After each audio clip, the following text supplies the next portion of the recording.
మొన్న 18వ తారీఖు ఏఐసిసి అధ్యక్షురాలు సోనియా గాంధీ గారికి ఒక లెటర్ పంపించాను. ఇది నేను 3 ఏళ్ల నుంచి కాంగ్రెస్ పార్లమెంట్ సభ్యులతోటి 3 ఏళ్ల నుంచి అడుగుతున్నా సరే పెద్దగా ఎవరు పట్టించుకోలేదు. అందుకని సోనియా గాంధీ గారికి ఓ లెటర్ రాశాను. ఈ లెటర్లో మెయిన్ మనకు ఏవేవైతే ఏపీ రీఆర్గనైజేషన్ యాక్ట్లో ప్రామిస్లు చేశారో ఆ ప్రధానమైనటువంటి అంశాలు. ఈ 3 ఏళ్లలో మనం చాలా 27% జీడిపి పెరిగిందని, భారతదేశంలో నెంబర్ 1 స్టేట్ బిజినెస్ చేయటంలోని, ఇవన్నీ అలా విని విని విని దీని సంగతే మర్చిపోయాం. 3 ఏళ్ల క్రితం ఇక్కడంతా రోడ్డెక్కి చేసినటువంటి ఉద్యమం, అందరు ఎమ్మెల్యేలు, అన్ని పార్టీల ఎమ్మెల్యేలు వ్యతిరేకించినటువంటి విభజన, ఎంపీలందరినీ బయటపెట్టి చేసినటువంటి విభజన, పార్లమెంటు చరిత్రలో ఎప్పుడూ లేనట్టుగా డివిజన్ లేకుండా తలుపులు మూసి జరగటం. తలుపులు డివిజన్ అంటే లోపల ఓటింగ్ జరుగుతుంటే తలుపులు మోస్తారు, ఓటింగ్ జరగలేదు, తలుపులు మూసేశారు. టీవీ అంటూ పెట్టిన తర్వాత లైవ్ టెలికాస్ట్ సరిగ్గా ఎప్పుడైతే ఇది మొదలైందో అప్పుడు ఆగిపోయింది, ఎప్పుడైతే ఇది పూర్తయిందో అప్పుడు వచ్చేసింది. దానివల్ల సోనియా గాంధీ గారికి ఒకసారి జ్ఞాపకం చేస్తూ, మీరు బీజేపీ కలిసి చేసినటువంటి ఏదైతే విభజన ఉందో ఆ విభజన సమయంలో మీరు ఇచ్చిన బిల్లు, మీరు చేసిన యాక్టు అమలు జరగటం లేదు.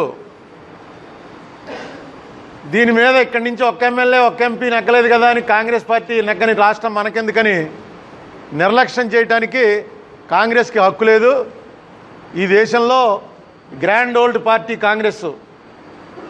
ఏది జరిగినా సరే మీరు ప్రతిస్పందించాలి అని, ఎలా స్పందించాలో లాస్ట్ పేరాలో రాశాను. దాని ప్రకారం రేపు జరగబోయే పార్లమెంట్ సమావేశాల్లో రూల్ 184 కింద మీకు ఇస్తాను. ఇవి రూల్ 184 కింద ఏపీ రీఆర్గనైజేషన్ యాక్ట్ ఇంప్లిమెంటేషన్ మీద రూల్ 184 కింద డిబేట్. 184కి 193కి తేడా ఏంటంటే 184లో డిబేట్ అవ్వగానే ఓటింగ్ ఉంటుంది, ఎంతమంది దానికి అనుకూలం ఎంతమంది దానికి వ్యతిరేకం అని. 193 అయితే ఓటింగ్ ఉండదు. 184 కింద అడగండి. ఒకవేళ రూలింగ్ పార్టీ కనుక దాన్ని రిజెక్ట్ చేసినట్టయితే నో కాన్ఫిడెన్స్ మోషన్ పెట్టండి. మీరు 42 మంది కాంగ్రెస్ వాళ్ళు ఉన్నారు, వైఎస్ఆర్సీపీ టీడీపీ కూడా సపోర్ట్ చేయక తప్పని పరిస్థితి. ఎందుకంటే ఒక్కసారి ఇది చూస్తుంటే హైదరాబాద్ని గవర్నర్ కంట్రోల్లో పెడితే రాజ్యసభలో పెద్ద చర్చ జరిగింది. ఇది పెట్టడానికి అసలు రైట్ ఉందా, కాన్స్టిట్యూషనల్ అమెండ్మెంట్ చేయకుండా గవర్నర్కి అధికారాలు అప్పచెప్పి అసెంబ్లీ క్యాబినెట్ ఇచ్చిన దాన్ని కూడా గవర్నమెంట్ బైపాస్ చేసి నిర్ణయం తీసుకోవచ్చని సెక్షన్ 8 ఏదైతే పెట్టారో ఈ సెక్షన్ 8 చెల్లుతుందా అన్న దాని మీద జైట్లీ, కపిల్ సిబాలు ఇద్దరు పెద్ద అడ్వకేట్లు, వాళ్ళిద్దరూ రాజ్యసభలో దెబ్బలాడుకున్నారు. మనందరం చూసాం, పేపర్లన్నింటిలో వచ్చింది. నేను వేసిన బుక్లో కూడా క్లియర్గా ఏం దెబ్బలాడుకున్నారో రాశాను. ఆ సెక్షన్ 8 అన్నది ఇప్పటి వరకు దాని సంగతి అసలు కోర్టుకు వెళ్తారని అదని ఇదని అన్నారు. చంద్రబాబు నాయుడు గారి ప్రభుత్వం మనం టీవీల్లో చూస్తూ ఉన్నాం, ఆఫీసుల్లోకి వెళ్ళలేమని బయట ఆఫ్ చేయటం, ఈ ఆఫీసులోకి మేము రానివ్వం ఆంధ్ర వాళ్ళని విభజన అయిపోయిన తర్వాత. అలాగే నాగార్జున సాగర్ దగ్గర అటు పోలీసు ఇటు పోలీసులు పాకిస్తాన్ యుద్ధంలాగా ఎప్పుడూ కూడా సెక్షన్ 8 ఇన్వోక్ చేసేటువంటి ప్రయత్నమే జరగలేదు. అలాగే మనకి చేసినటువంటి ప్రామిసుల్లో పోలవరం ఉన్నది ప్రధానమైన ప్రామిస్. అది ఏపీ రీఆర్గనైజేషన్ యాక్ట్లో పెట్టడమే కాకుండా మళ్ళీ ప్రధానమంత్రి గారు రాజ్యసభలో చెప్పాడు, పోలవరం మేమే కడతాం, దానికి అయ్యే ఆర్ఆర్ ప్యాకేజీ మొత్తం మాదే, దానికి తీసుకోవాల్సిన పర్మిషన్లన్నీ మేమే తెచ్చుకుంటాం, చాలా స్పీడ్గా పూర్తి చేసి పోలవరం అప్పచెప్తాం. వాళ్ళ ఉద్దేశం ఏంటంటే ఈ రాష్ట్ర విభజన వల్ల జరిగినటువంటి నష్టం ఏదైతే ఆంధ్ర ప్రాంతానికి ఉందో అది పోలవరం వల్ల అయిపోతుంది, సాటిస్ఫై అయిపోతారు అన్నటువంటి ఉద్దేశంతో పోలవరాన్ని అంత స్ట్రెస్ చేశారు. ఈవేళ పోలవరం పరిస్థితి చంద్రబాబు నాయుడు గారు ఈవేళ పేపర్లో చూశాను. చంద్రబాబు నాయుడు గారు అంటున్నారు, నేను వెళ్ళి గడ్కరీతో మాట్లాడాను, ఆ ల్యాండ్స్కి ఇవ్వాల్సినటువంటి ప్యాకేజీలు ఏవైతే ఉన్నాయో అవి కూడా మీరే ఇవ్వాలని చెప్పాను, దానికి ఆయన అంగీకరించారు. ఈయన చెప్పడం ఏంటి, ఆయన అంగీకరించడం ఏంటి? యాక్ట్ ఉంటే. ఈవేళ ఇది మన రాష్ట్రానికి సంబంధించిన సమస్యగానే భావించట్లే. ఈ దేశంలో ఒక చర్చ జరగాలి. ఒక యాక్ట్ అనేది ఇంప్లిమెంట్ చేయవలసినటువంటి బాధ్యత ప్రభుత్వాల మీద ఉందా లేదా? ఒక ప్రధానమంత్రి ఇచ్చినటువంటి ప్రామిస్ని తర్వాత వచ్చేటువంటి ప్రధాని మీద బైండింగా కాదా? 3 ఏళ్ళు అయిపోయి కూడా దయాదాక్షిణ్యాల మీద ఆధారపడి చంద్రబాబు నాయుడు గారు ఏదో ఆయన సొంత ప్రాపర్టీస్కి సంబంధించిన విషయాలు అయినట్టు ఆయన వెళ్ళి ఎక్కడో నాగపూర్లోనో పూనాలోనో గడ్కరీ గారు ఉంటే అక్కడికి వెళ్ళి అడగడం ఏంటి? నాకు అర్థం కావట్లేదు ఇది. అసలు చంద్రబాబు నాయుడు గారికి ఏంటి సంబంధం? ప్రతి పైసా కూడా కేంద్రం పెట్టాలి, పోలవరం కట్టి మనకు అప్పచెప్పాలి. నిన్న అసెంబ్లీలో అంటాడైనా ఎన్ని ఇబ్బందులు ఎదురైనా సరే నేను అలా భరిస్తూ దాన్ని ఎలా సాటిస్ఫై చేయాలని ఆలోచిస్తున్నా. ఇక్కడ రోడ్ల మీదకి వచ్చి చేయటం కాదు, మీరు ఢిల్లీ వెళ్ళి చేయండి. నిన్న అన్ని పార్టీలు కలిపి చలో అసెంబ్లీ అంటే నేను ఎప్పుడు చూడలేదు ఇలాగా. చలో అసెంబ్లీ అంటారు, ఏదో ఒక లెవెల్ దాకా అలో చేస్తారు, ఆ లెవెల్లో ఆపేస్తారు పోలీసులు, వాళ్ళతో బార్గెయిన్ చేస్తారు. మీలో 4 పార్టీలకి 4గురిని తీసుకెళ్ళి డెలిగేషన్ రండి ముఖ్యమంత్రితో మాట్లాడతామని, మేము రావంటారు. రావంటే వాళ్ళని అక్కడి నుంచి చెదరగొడతారు, వస్తానంటే వాళ్ళని వెళ్ళిపోమని చెప్పి వాళ్ళని తీసుకెళ్తారు, లేకపోతే అందరినీ అరెస్ట్ చేస్తారు. ఇవి చూశాను తప్ప చలో అసెంబ్లీ అంటే ఎవడింటి దగ్గర వాడిని అరెస్ట్ చేయటం, ఎవడి ఊరిలో వాడిని అరెస్ట్ చేయటం. ఇక్కడ ముద్రగడ పద్మనాభంది చూసాం. ఇది ఏంటి అసలు? ఈ పాలసీ ఏంటో నాకు అర్థం అవట్లే. మీరేమో అడగరు, మీరు ఏపీ రీఆర్గనైజేషన్ యాక్ట్ ఎందుకు ఇంప్లిమెంట్ చేయట్లేదయా అని కేంద్రాన్ని మీరు అడగరు. అడగటానికి ఎవరన్నా వస్తే వాళ్ళు ఢిల్లీ వెళ్ళి అడగాలట. నిన్న అసెంబ్లీలో చెప్తున్నాడు ఆయన, మీరు ఉద్యమాలు ఏమైనా ఉంటే ఢిల్లీ వెళ్ళి చేసుకోండి, ఇక్కడ కాదు అని. ఢిల్లీలో ఎవరున్నారు? ఢిల్లీలో ఏదైనా కాంగ్రెస్ ప్రభుత్వం ఇంకో ప్రభుత్వం ఉంటే వాళ్ళు కలిసి రావట్లేదు, ఏం చేస్తామని అడగచ్చు. వీళ్ళ ప్రభుత్వమే ఇక్కడ బీజేపీతో కలిసి ఉన్నారు, అక్కడ బీజేపీతో కలిసి ఉన్నారు. ఇది ఈ ప్రాసెస్లో ఆంధ్ర రాష్ట్ర ప్రజల్ని ముంచేయటానికి కాకపోతే మనం ఎందుకు కట్టుకోవాలి? మనం మొన్న లోకేష్ గారు పోలవరం వచ్చి ఆయన అన్నాడు, ఎవరు కట్టినా కట్టపోయినా రాష్ట్ర ప్రభుత్వమే కట్టేస్తుంది పోలవరం అన్నాడు. కట్టేయడం అంటే డబ్బు అండి, డబ్బు అంటే మన డబ్బు. ఇప్పటికే మొన్న తేల్చిన 96,000 కోట్ల రూపాయల అప్పు ఉంది. ఎప్పుడు ఈ 3 ఏళ్లలో చేసిన అప్పు, పాత అప్పు కాదు. 1,09,000 కోట్ల రూపాయల ఫిస్కల్ డెఫిసిట్, 63,000 రూపాయల రెవెన్యూ డెఫిసిట్. ఇదేం మనకి సంబంధం లేదనుకోకండి. పక్కన ఏ రాష్ట్రంలో లేనటువంటి రేట్లు మన రాష్ట్రంలో ఉన్నాయి, పక్కన ఏ రాష్ట్రంలో లేనటువంటి ట్యాక్సులు మన రాష్ట్రంలో ఉన్నాయి. పెట్రోల్ చూసుకోండి చాలు, లాస్ట్ టైం చెప్పాను కదా, కర్ణాటక ఎంత ఉంది, తమిళనాడు ఎంత ఉంది, మంది ఎంత ఉంది. ఈ డబ్బంతా మనమే కట్టుకోవాలి.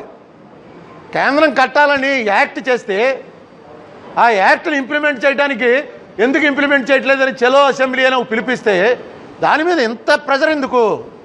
ఏమవుతుందో అక్కడికి వచ్చి నినాదాలు చేస్తే ఏంటి మీకు వచ్చిన నష్టం?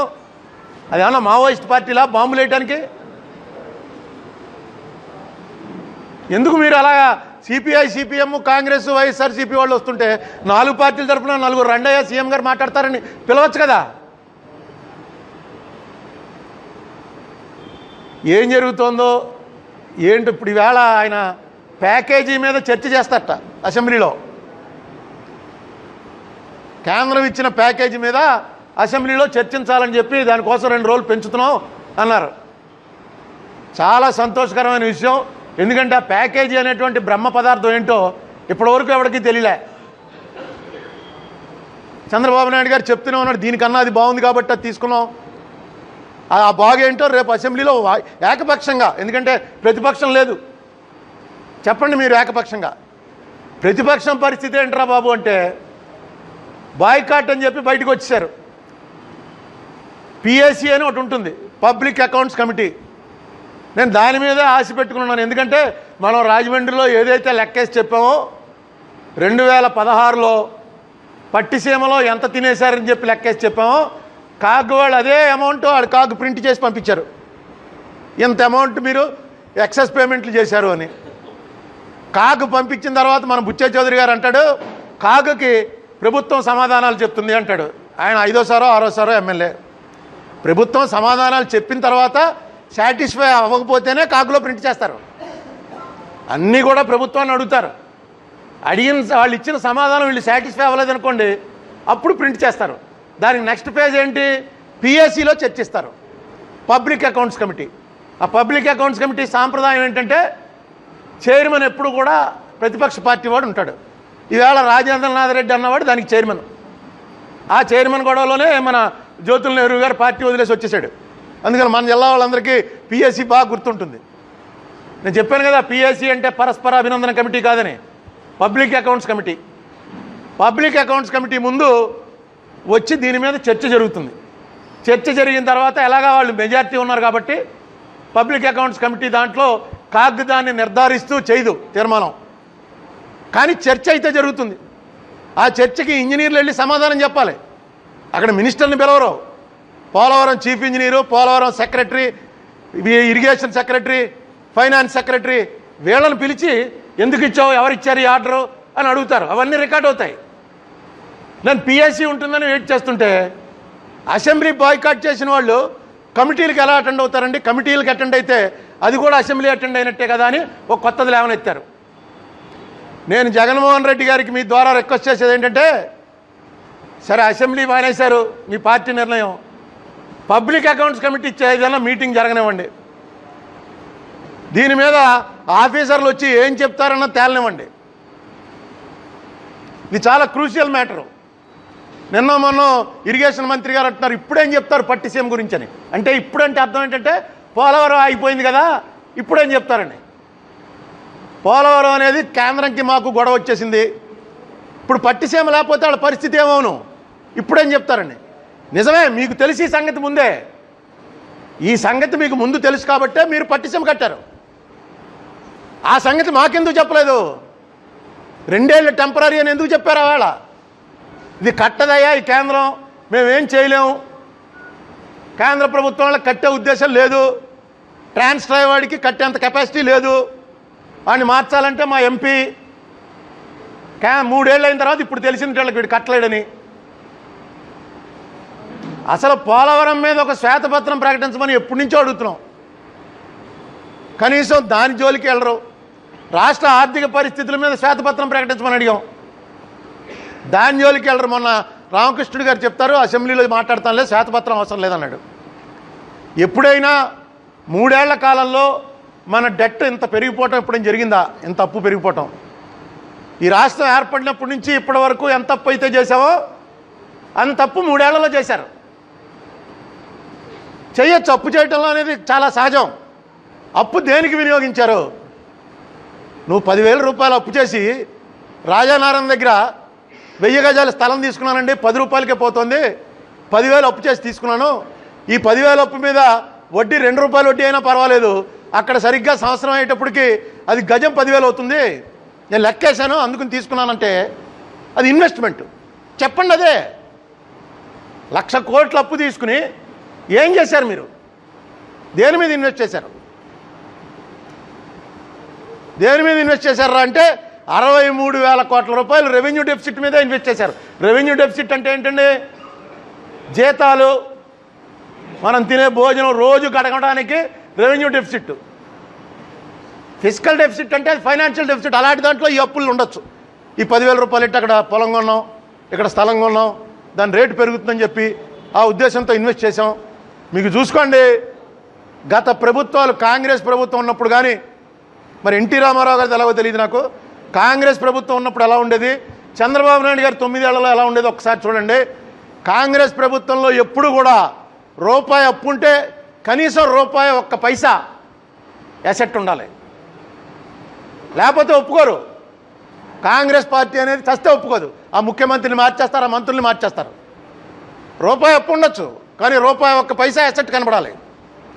చంద్రబాబు నాయుడు గారు గతంలో కానీ ఇప్పుడు కానీ ఎప్పుడు పరిపాలనకు వచ్చినా అప్పు తీసుకుంటే తప్పేంటంటారు. మాకు ఉందిగా ఫెసిలిటీలో తీసుకుంటున్నాం. దీన్నేమో చాలా బెస్ట్ రూలింగు, రాజశేఖర్ రెడ్డి, కిరణ్ కుమార్ రెడ్డి, రోసయ్య వచ్చి నాశనం చేసిపోయారు, నేను వచ్చి ఇప్పుడు రూలింగ్ అంతా బ్రహ్మాండంగా చేస్తున్నాను. చెప్పండి, అదే అంకెలు. మేము అడిగేది ఏంటంటే, మేము మాకంత తెలియదు, మీరు నిష్ణాతులు, ఎకనామిక్స్లో డాక్టరేటు, మీరు చెప్పండి. ఇదిగో ఇదయ్యా రాజశేఖర రెడ్డి చేసిన తప్పులన్నీ ఇవి, రోసయ్య చేసిన తప్పులు ఇవి, నేను వచ్చి రెక్టిఫై చేశాను, నేను ఈ రకంగా చేశాను అని వైట్ పేపర్ ప్రకటించండి. ఓ తప్పు అయిపోయింది సార్ చంద్రబాబు నాయుడు గారు, క్షమించండి అని కోరుకుంటాం. మీరు చేసింది కరెక్టు. ఎందుకు చెప్పరు? చెప్పడానికి ఏంటట్టు ఇంత ఇన్ని స్పీచ్లు ఇస్తూ ఉంటాడు. నిన్నే చెప్పాడు ఆయన, 19 లక్షల రూపాయలు ఇల్లుగా 19 లక్షల ఇల్లు కట్టేస్తాట. ఎలక్షన్కి వెళ్ళే ముందు 19 లక్షల ఇల్లు కడతాడని. ఏమో లెక్క ఏమన్నా తేడా చెప్తున్నాడంటే వీళ్ళ పేపర్లో కూడా అదే వచ్చింది. 19 లక్షల ఇళ్ళు ఈ 2 ఏళ్లలో కట్టేస్తాట ఆయన. ఈ ఇల్లు కూడా ఏంటంటే ఇక జమీన్ రైతు అని ఒక పేపరు. ఈ పేపరు నెల్లూరు పేపర్ అయినా దీనికి ఒక ప్రెస్టేజ్, ఒక స్టేటస్ ఉంది. ఇది ఎప్పటి నుంచి 1930 నుంచి ఆగకుండా వస్తున్నటువంటి పేపరు. దీని మీద ఒక ఇమేజ్ ఉంది పేపర్కి. వీళ్ళు ఓన్లీ నెల్లూరు వాళ్ళకి వేస్తారు. ఇందులో ఏం రాశాడంటే, పక్కన తెలంగాణలో 1100 రూపాయలు అడుక్కి 1100 రూపాయలు పే చేస్తుంటే ఆంధ్రప్రదేశ్లో అడుక్కి 2200 రూపాయలు పే చేస్తున్నారు. ఏవి వేకర్ సెక్షన్ హౌసింగ్. ఇంతకన్నా ఇదిగో జగన్ని కూడా కలిపి పెట్టాడు ఆయన. ప్రజాధనం దోపిడీలో చంద్రబాబు, జగన్ను తోడు దొంగలు అని. ఏంట్రా లోపలికి వెళ్తే ఎందుకు అడగడు జగన్ అని చెప్పి ఎవరెవరు కాంట్రాక్టర్లు ఇచ్చారు, మెగా వాళ్ళకి కాంట్రాక్టర్లు ఇచ్చారు. మొత్తం అన్నీ కూడా 3 మెగా ఇంజనీరింగు, నవయుగ, ఎన్సీసీ రాజు, వీళ్ళ 3 తప్ప ఇంకొకటి ఎవడో కాంట్రాక్టర్ ఉండడు. ఎందుకు అడగడు అని ఆయన ఏదో రాశాడు. ఫిగర్ వేసింది మాత్రం 1100, 2200 అని రెట్టింపు ఇక్కడ ఇస్తున్నాం పేమెంట్ అని చెప్పి వేసాడు. ప్రభుత్వం జమీన్ రైతు లాంటి పేపర్లో అలా రాస్తే ఒకవేళ ఇది అబద్ధమైతే వెంటనే ప్రభుత్వం యాక్షన్ తీసుకోవద్దండి. కనీసం క్లారిఫికేషన్ అయ్యి నువ్వు ఎవరిని అడిగి రాసావా ఇలాగా 1100, 2200 క్లారిఫికేషన్. తెలంగాణ కూడా 2200 ఇస్తున్నారు. లేదు మేము కూడా 1100 ఇస్తున్నాం. లేదు మేము 1100 కాదు 1200, ఎందుకంటే ఇక్కడ భూమి అంతా కూడా డెల్టా భూమి కాబట్టి ఫౌండేషన్ గట్టిగా ఉండాలి, 1200 ఇస్తున్నాం, నీ ఇష్టం వచ్చినట్టు నువ్వు ఎలా వేసావు అని రాయాలిగా. రాస్తే జమీన్ రైతు మళ్ళీ ఇంత ఇంపార్టెన్స్ ఇచ్చి దీన్ని ప్రచురించాలి కదా. ఏమనుకోవాలి? మనకి ఈ పరిస్థితుల్లో ఇలాంటి ప్రభుత్వాన్ని ఫేస్ చేయవలసినటువంటి దురవస్థ మనకి. Do we deserve it? ఏం తప్పు చేశాం? కాంగ్రెస్ ఏమో అఘాయిత్యం చేసింది రాష్ట్ర విభజన సమయంలో, బీజేపీ వాళ్ళు అన్యాయం చేస్తున్నారు, ద్రోహం చేస్తున్నారు. ఎందువల్ల చేయగలుగుతున్నారు? ఇక్కడ రూలింగ్ పార్టీ సపోర్ట్ కాబట్టి. ఇక్కడ రూలింగ్ పార్టీ ఎక్కడైనా మనం జగన్ని అక్కడికి వెళ్ళి నువ్వు రాజీనామా చేయించు మీ ఎంపీలతోటి, నువ్వు మా మీద దెబ్బలాడని చెప్పి ఈయన చెప్తుంటాడు ఓపెన్గా. ఆయన మాత్రం మేము దెబ్బలాడడం అంటాడు. మేము నీ మీద దెబ్బలాడతాం కానీ మీ మీద దెబ్బలాడం. టీడీపీ మీద దెబ్బలాడతాం కానీ బీజేపీ మీద మేము దెబ్బలాడం. అసలు దెబ్బలాట ఎందుకయ్యా? యాక్ట్ ఇంప్లిమెంటేషన్ ఉందా లేదా? ప్రభుత్వాలు యాక్ట్ ఇంప్లిమెంట్ చేయనవసరం లేదు అని పార్లమెంట్లో చర్చ చేసి 184 కింద అధిక సంఖ్యాకులు ఓటేసి ఎస్ యాక్ట్లు ఏవి ఇంప్లిమెంట్ చేయక్కర్లేదు అన్నారనుకోండి, అదైనా చేయండి. పోనీ ఎక్కడ తీసుకుపోతున్నారో ఏం చేస్తున్నారో. అసలు పోలవరం అయితే కళ్ళమ్మ నీళ్ళు వస్తున్నాయి. 3.5 సంవత్సరాలు అయిన తర్వాత ఈవేళ చెప్తున్నారు 2019కి గ్రావిటీ మీద వాటర్ ఇస్తారట. వర్క్ ఎప్పుడు మొదలెడతారా అంటే నవంబర్, డిసెంబర్ అయిపోయింది. నిన్నే కొత్త టెండర్లు పిలిచారు. చూశారుగా మీరు, టెండర్ నోటీస్ పేపర్లో వేశారు. కొత్తగా టెండర్లు పిలిచారు. పిలిచి డిసెంబర్కి అయిపోతే మనకు ఎన్నాళ్ళు ఉంటుందండి? మే వరకు సీజను, 5 నెలలు. జనవరి నుంచి మే వరకు 5 నెలల సీజను. మళ్ళీ నవంబర్ నుంచి 7 నెలల సీజను. అంటే మొత్తం 12 నెలలు టైం ఉంది. 2019 జూలై నాటికి వాటర్ ఇవ్వాలంటే 12 నెలల టైం ఉంది. 12 నెలల్లో మీరు గ్రావిటీ మీద పోలవరం వాటర్ ఇచ్చేయగలిగిన వాళ్ళు 2015 మార్చి 1 నుంచి పట్టిసీమకు ఎంత టైం ఇచ్చారు మీరు? 2016 జూలైలో తోడారు. పంపింగ్ స్కీములకి సీజన్లు ఏమి ఉండవండి. పంపులు పెట్టడం, మోటార్లు పెట్టడమే. గోదావరిలో పనిచేయడానికే సీజను. గోదావరి వచ్చినప్పుడు చేయడానికి వీలు ఉండదు. ఒక పంపింగ్ స్కీమ్కి 16 నెలలు టైం ఇచ్చారే, పోలవరం 12 నెలల్లో కట్టేయగలమంటున్నారే. 12 నెలల్లో కట్టేయగలిగిన పోలవరం 2015 మార్చిలోనే మొదలెట్టుంటే ఈ పార్టీ గ్రావిటీ మీద వాటర్ ఎండ్లుగా మీ లెక్కే. ఒకవేళ ఈ లెక్క తప్పు అయితే ఇంకా మమ్మల్ని ఎందుకు మోసం చేస్తారు? నిజం చెప్పండి. కేంద్రంతో మీకున్న తగు ఏంటో చెప్పండి. ఓటు నోటు కేసు ఇప్పుడు అయిపోయిందిగా. రేవంత్ రెడ్డి కాంగ్రెస్లోకి వెళ్ళిపోయాడు. చెప్పండి, నాకేం సంబంధం లేదని. ఏం చేయగలరు మిమ్మల్ని? ఓటు నోటు కేసులతోటి మొత్తం స్టేట్ అమ్మేస్తారా? ఏముంది అందులో మీకున్నది? ఎన్నిసార్లు చెప్పాను, ఆ కేసులో మీకు ఏమీ లేదు. రేవంత్ రెడ్డిని రక్షించాలంటే తప్ప మీ మీద ఏమీ బైండింగ్ లేదు. ఇవాళ రేవంత్ రెడ్డి అన్నవాడు కాంగ్రెస్లోకి వెళ్ళిపోయాడు. మీకేంటి ఇంకాను? ఇది రాష్ట్రం, ఇప్పుడైనా రాష్ట్రం గురించి ఆలోచించరా? అరే వాళ్ళు మనకు రావాల్సిన డబ్బు తెచ్చుకోలేకపోతే ఇంకెందుకంటే అప్పుల పాలైపోవడం ఏంటండి? ఏం చేయమండి కర్మ. ఎక్కడ ఏం చేయమంటావు? అప్పు చేశానా ఇలాగ నడుపుతున్నాం అనడానికి. మనకు రావాల్సిన డబ్బు పోలవరం మనకి ఇవ్వాలి, రాజధాని వాళ్ళు కట్టాలి. రాజధానిలో మనకి సెక్షన్ 8 ఇంప్లిమెంటేషన్లో రాజధాని మీద 10 ఏళ్ల పాటు అన్ని హక్కులు ఉంటాయి. ఇన్ని రకాలుగా ఉంటే అవన్నీ వదిలేసి చంద్రబాబు నాయుడు గారికి మీ ద్వారా ఒకటే రిక్వెస్ట్, ప్రజల్ని కూడా భాగస్వాములు చేయండి. ఇంక రేపు నుంచి ప్రెస్ మీట్లు కూడా పెట్టుకునేవరేమో. ప్రెస్ మీట్ పెడితే పోలీసులు వచ్చి ఒప్పుకోవట్లేదండి, ప్రెస్ మీట్కి పర్మిషన్ లేదు అని చెప్పచ్చు. ఏంటంటే ప్రెస్ మీట్ వల్ల ఈ దేశానికి చాలా, ఇప్పుడు మాకు అదే ఇచ్చారు, పోలవరంకిను నాబార్డుకి జరిగినటువంటి అగ్రిమెంట్ ఏంటో చెప్పండి అని ఆర్టీఐ కింద అడిగితే ఇది దేశ భద్రతకి సంబంధించిన విషయం కాబట్టి ఇది బయట పెట్టడానికి వీలు లేదని రిప్లై ఇచ్చారు. నాబార్డు వాళ్ళు ఏ కండిషన్ మీద అప్పిచ్చారో దేశ భద్రత పోతుందంటే రేపు ఈ ప్రెస్ మీట్ డెఫినెట్గా చైనా వాళ్ళు దాంతో కుట్రగా ఈ ప్రెస్ మీట్ పెట్టో, అరుణాచల్ ప్రదేశ్, చైనా, టిబెట్ వీటన్నిటి విషయాలు వస్తాయి కాబట్టి ప్రెస్ మీట్లు ఎక్కడ ఆంధ్రప్రదేశ్లో అలౌ చేయట్లేదు అని చెప్పి చాప్ చేసి ఎక్కడ తీసిపోతున్నారో, ఎందుకు ఇలా చేస్తున్నారో కూడా అర్థం కావట్లే. ఓ పక్కన చూస్తే 175 స్థానాలు మనమే నెగ్గుతాం, నెక్స్ట్ ఎలక్షన్కి ఏమీ ఉండదని చెప్తాడు ఆయన. మరి అంత పరిస్థితి ఉన్నప్పుడు ఎందుకు ఇలా ఇబ్బందులు పెట్టడం? ప్రకటించండి ఒక శ్వేతపత్రం.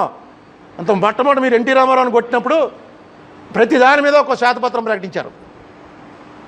ఇరిగేషన్ మీద, ఫైనాన్సెస్ మీద, మున్సిపాలిటీ మీద వారం రోజులకి ఒక్కొక్క శ్వేతపత్రం వస్తుండేది. ఇది పరిస్థితి అని.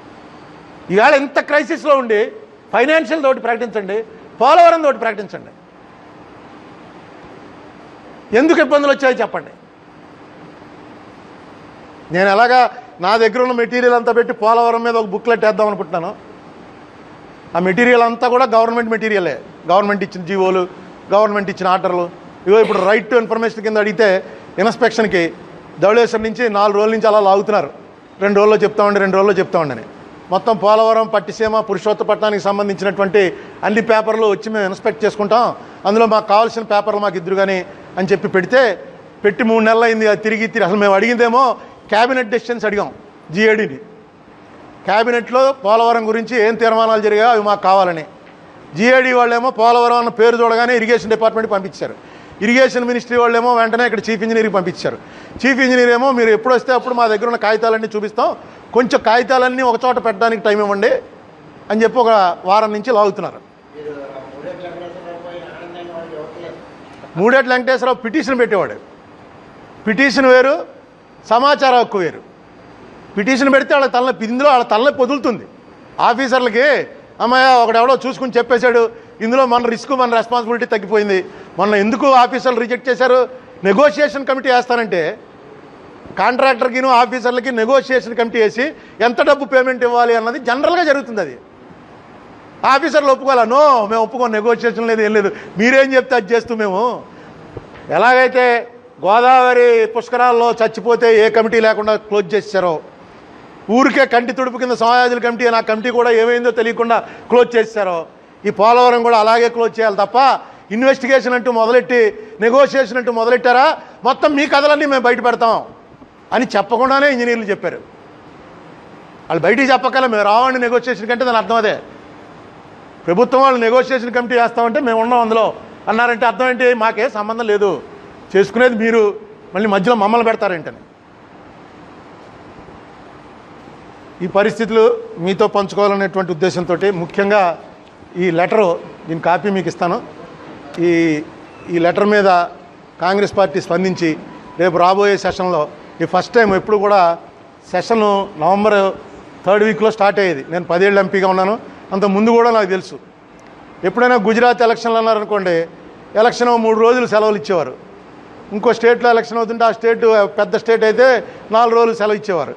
ఇప్పుడు మొత్తం అసలు పార్లమెంట్ సెషనే పోస్ట్పోన్ చేశారు. గుజరాత్ ఎలక్షన్లు అయ్యే వరకు పార్లమెంట్ సెషనే ఉండదు, డిసెంబర్ 3rd వీక్లో పెడతామని. వాళ్ళ ఇష్టం, పెడతారో పెట్టరో కూడా తెలీదు. పెడితే ఒకవేళ అవకాశం మీకు వస్తే 184 కింద అడగండి. తర్వాత వీళ్ళు శ్వేతపత్రం ప్రకటించేటప్పుడు ఈ ముఖ్యమైనటువంటి అంశం నేను ఇంతకుముందు మీకు చెప్పాను. నాబార్డు వాళ్ళు ఇచ్చినటువంటి లోన్లో ఒక మాట, ఇది చాలా అవమానకరమైనటువంటి మాట రాశారు. ఇది ఇప్పుడు ఇంప్లిమెంటేషన్లోకి వస్తుందా రాదా? మొన్న గడ్కరీ దగ్గరికి వెళ్ళినప్పుడు చంద్రబాబు నాయుడు గారు అడిగారా లేదా? ఏంటంటే అది state government and Polavaram project authority, if the state government and Polavaram project authority fails to comply with the agreed date of completion. Agreed date of completion ఎప్పుడండి? మే 2018. ఇంకా ఈ వేళటికి 6 నెలలు ఉంది. ఈ వేళటికి 6 నెలల లోపల ఈ పోలవరం ప్రాజెక్టు పూర్తి చేయడం అన్నది కనుక ఫెయిల్ అయితే the grant component released will be treated as loan and recovered as per usual terms of recovery of central loan. ఏదైతే మనకి కేంద్రమే కట్టి పెట్టాలన్న యాక్ట్ ఉందో అక్కడి నుంచి కేంద్రం ఇచ్చిన డబ్బులు కూడా అప్పు కింద పరిగణిస్తారట. రేపు మేలు అవ్వకపోతే, మేకి ఏమీ అవ్వదని అందరికీ తెలుసు.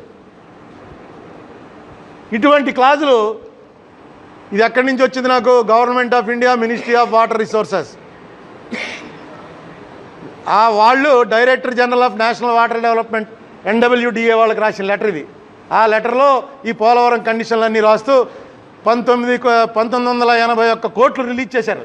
ఆ రిలీజ్ చేసినటువంటి కండిషన్స్ ఇవి. ఒక్క మాట నేను మీ ద్వారా ప్రజలకి, చంద్రబాబు నాయుడు గారికి మనవి చేసేది ఏంటంటే, ప్రభుత్వం అంటే చంద్రబాబు నాయుడు గారి ఎస్టేటో లేకపోతే తెలుగుదేశం పార్టీ ఎస్టేటో కాదు. మీరు ట్రస్టీస్ టు పీపుల్. ఇలా భయంకరమైనటువంటి వాళ్ళు ఆర్డర్లు ఇస్తుంటే ప్రజలతో పంచుకోవడానికి మీరు ఎందుకు వెనకాడుతున్నారు? ఏమిటి మీకు ఉన్నటువంటి డెలికేట్ పాయింట్? ఒకవేళ డెలికేట్ పాయింట్ ఉంటే అందులోంచి బయటపడండి, జనం మీ వెనకాల నిలబడతారు.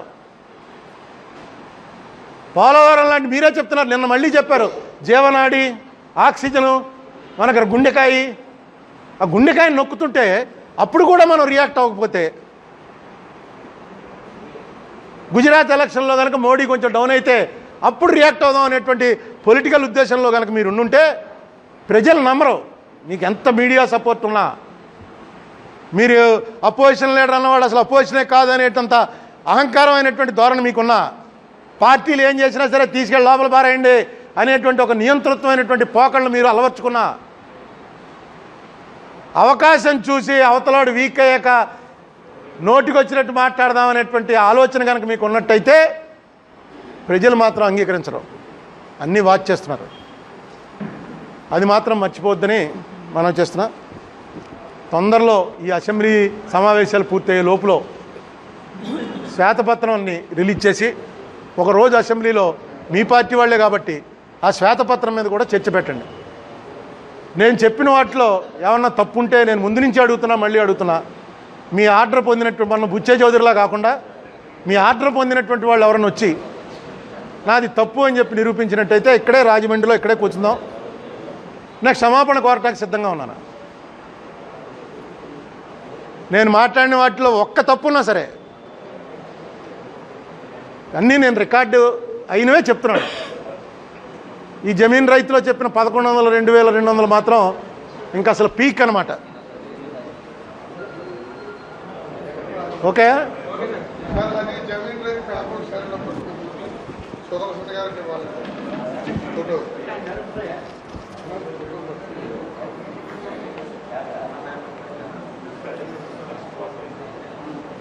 ఓకే. అవును, వాళ్ళ ఫ్రెండ్ కదా, వాళ్ళ ఫ్రెండ్. అవును, మీకు ప్రింట్ మీడియా వాళ్ళు ఎవరుంటే వాళ్ళకి ఇచ్చేయండి. క్లోజ్ చేద్దామా?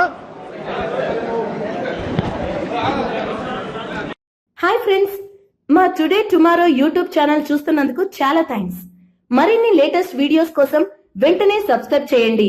అలాగే ఈ బెల్ ని కూడా రింగ్ చేసేయండి. మా నోటిఫికేషన్స్ అన్ని మీ మొబైల్లో వస్తాయి. అలాగే మా వీడియోస్ మీకు నచ్చితే లైక్ చేయండి, షేర్ చేయండి, నచ్చకపోతే కామెంట్ చేయండి.